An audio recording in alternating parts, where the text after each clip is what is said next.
hukumomin alhazai su ji tsoron Allah. Barna mai yawa tana faruwa jama'a, wallahi tallahi jama'a, duk wanda ya saba zuwa aikin hajji ya shaida irin waɗannan barnar.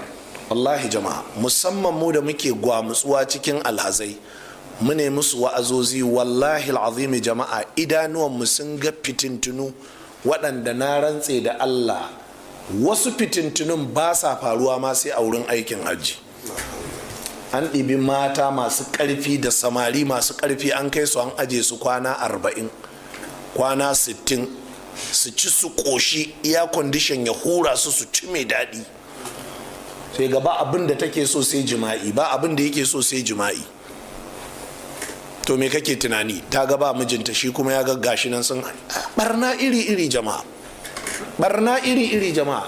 2009 a jikin makabartar baki a aka kama wani ɗan nan jihar Kaduna yana zina da wata 'yar nan jihar Kaduna. Na'am, kuka ji na faɗi.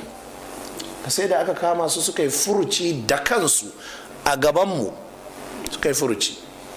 Ma aka ce a danna maganar, muka ce a sai mun yi wa'azi a kai kuma sai mun faɗi. Me yasa? Domin mutane su kubuta daga wannan. Gidan alhazai wani lokacin nake tafiya jama'a littau'iyya, saboda in wa'azantar da mata, ku tashi ku shiga cikin gidanku, ya za ku fito kuna hira da maza. Wannan 2010 wallahi jama'a sai da na gaza haƙuri, na sa hannu na dallawa wani saurayi mari.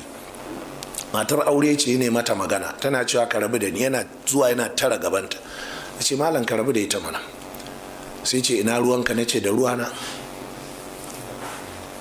Yana neman ya kai mata runguma ne, da na dalla mishi mari sai dawo cikin taitayin shi, na sake dalla mishi mari ni da kai. Wallahi jama'a, ina fata an gane jama'a. To ka sani matarka ce, ka sani ko kanwarka ce, kuma ya ce aikin hajji ya zo. Wannan musiba ce jama'a, barna iri-iri tana faruwa. Mace ta je siyo abinci ta kasa samu, sai wani ya karba sai siyo mata, ba taimakon ta yake ba. Yana so ne amfani da wannan damar jama'a ya zama abin nan, har a dawo gida wasu kashe aurensu suke, tayo saurayi tun daga can. Barna iri-iri jama'a, kada Allah maɗaukakin sarki ya nuna mana irin waɗannan barna a cikin ainihin zurriyarmu. A kiyaye wannan.